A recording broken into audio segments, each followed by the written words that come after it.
Welcome back to the Deep Dive.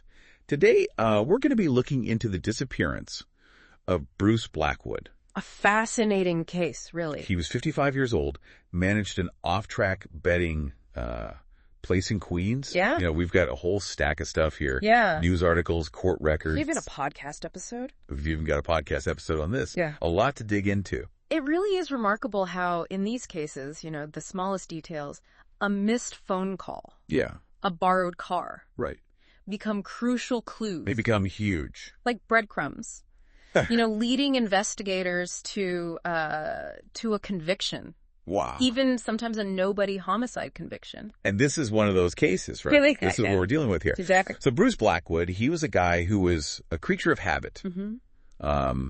Very dedicated to his work, his routine. Yeah. So when he called in sick to work on March 6th, 2006, saying that he had slipped and fallen in the tub, Interesting. his coworkers thought something was up. And then his good friend Tina, she couldn't get a hold of him either. Right. That's when the red flags really started going up. That gut feeling is so important in these cases, Yeah. Early on, investigators hit a lot of roadblocks. Yeah. There was no sign of a struggle at his house. Right. Missing person flyers turned up nothing. Right. And there was even a potential alibi from a handyman, a guy named Lewis Perez, Oh, right. who had done some work for Bruce. Yeah. This Lewis guy claimed that he'd seen Bruce leaving with a friend in a car Okay. that day. Gotcha.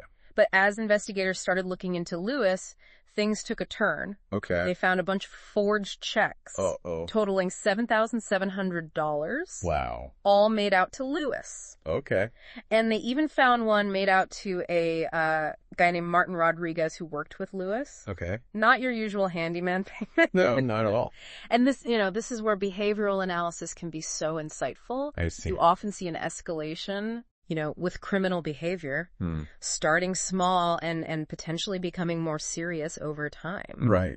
So in this case, the forged checks definitely suggest a financial motive. Yeah. But the question becomes, was Lewis content with just the money? Right. Or was there something more to it? Yeah, that's a big question. Something more sinister going on. Exactly. And what about that black Toyota Camry that Lewis had mentioned? Oh, right. Remember, he said he saw Bruce driving off in. Yeah. Well, that car, like a lot of things in this case, disappeared.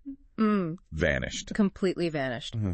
And to make things even more suspicious, Lewis had a past. Oh, really? A violent one. Oh, no. Turns out Bruce was completely in the dark about it. Oh, wow. What kind of violent past are we talking about? Lewis had served 10 years Okay. for attempted kidnapping and assault on his child's mother. Wow. And during the arrest, he even stabbed a state trooper. Oh, my goodness. So, naturally, this brings up a lot of questions. Yeah. Was Bruce aware of this? Right. How much responsibility do landlords have to, vet their tenants? Yeah. Especially when there's a safety risk. It's a tough question. It is.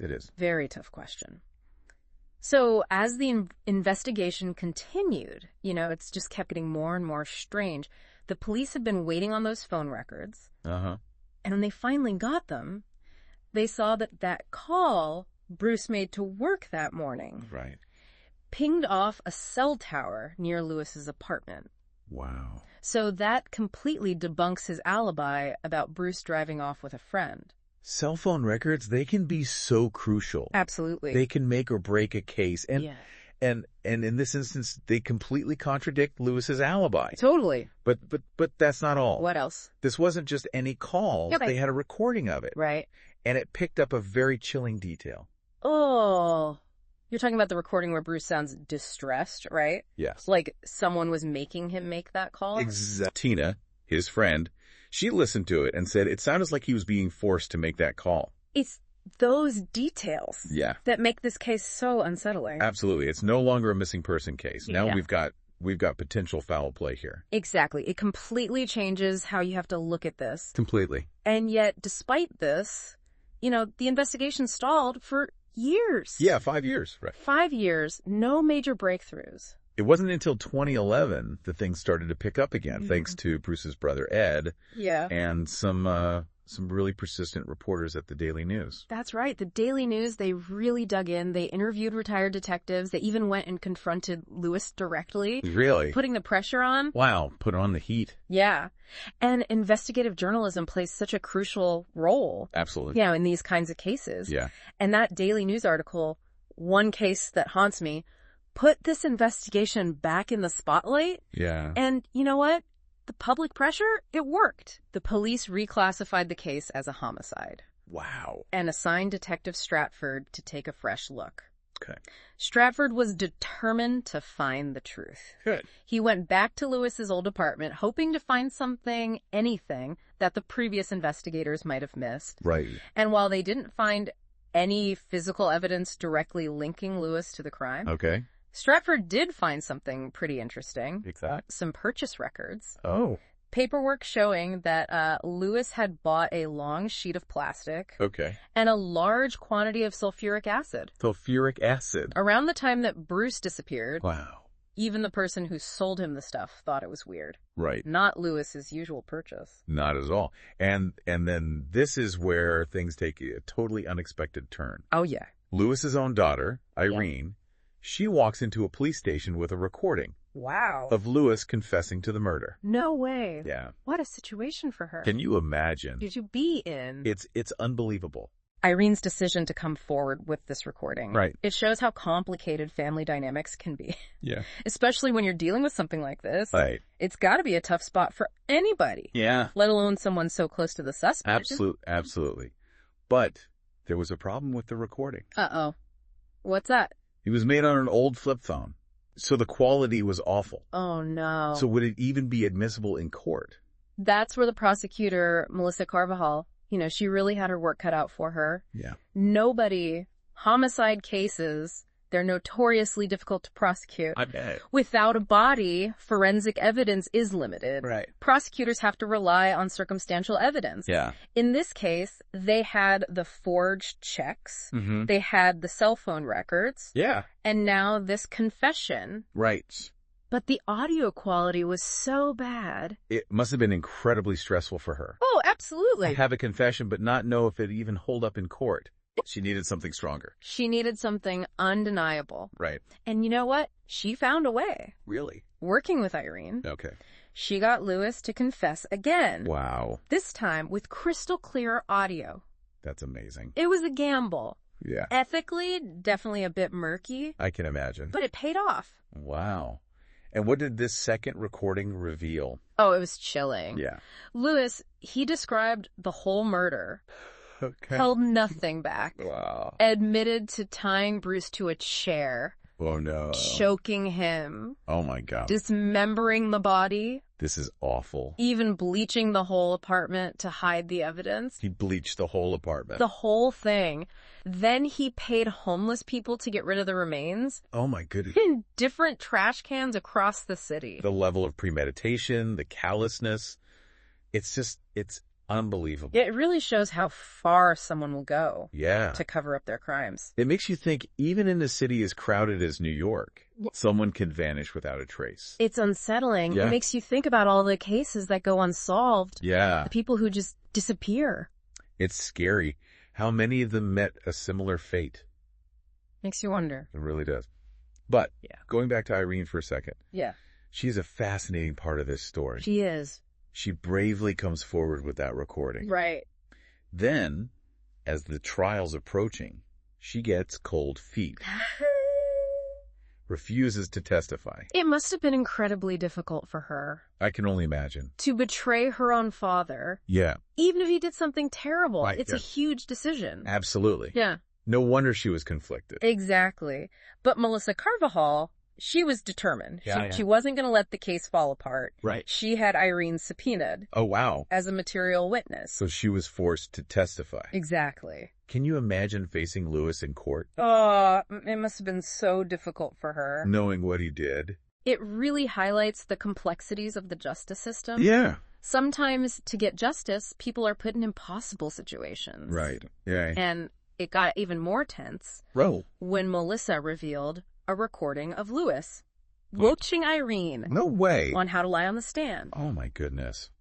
He was trying to control the narrative. Wow, even from behind bars. Exactly. It just shows how desperate he was. To avoid taking responsibility. Right. His attempts to manipulate her testimony. Yeah. It just underlines his lack of remorse. Yeah. And his willingness to exploit even his own daughter. To protect himself. It's a disturbing pattern. We see it a lot, don't we? Unfortunately. In these kinds of cases. We do. But despite Lewis's efforts, the truth came out. Mm-hmm. The jury found him guilty. That's right. Of second-degree murder. Yes. He got 25 years to life. The maximum sentence. Right. Justice was served. Yeah. But, it doesn't erase the pain. Of course not. Yeah. For Bruce's loved ones. Right. It's a bittersweet victory. It is. Yeah. The justice system, it can deliver a verdict.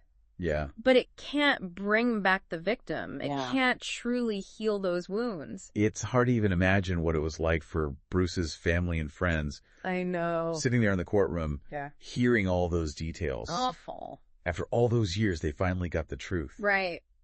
But at what a cost. It is a double-edged sword. It is. You get closure with a conviction. Yeah. But then you have those horrific details that come out during the trial. It's just... It's a lot to process. Absolutely. Yeah. And, what really stands out to me in this whole thing Yeah. is just how persistent Bruce's brother was. Ed. Yeah, Ed.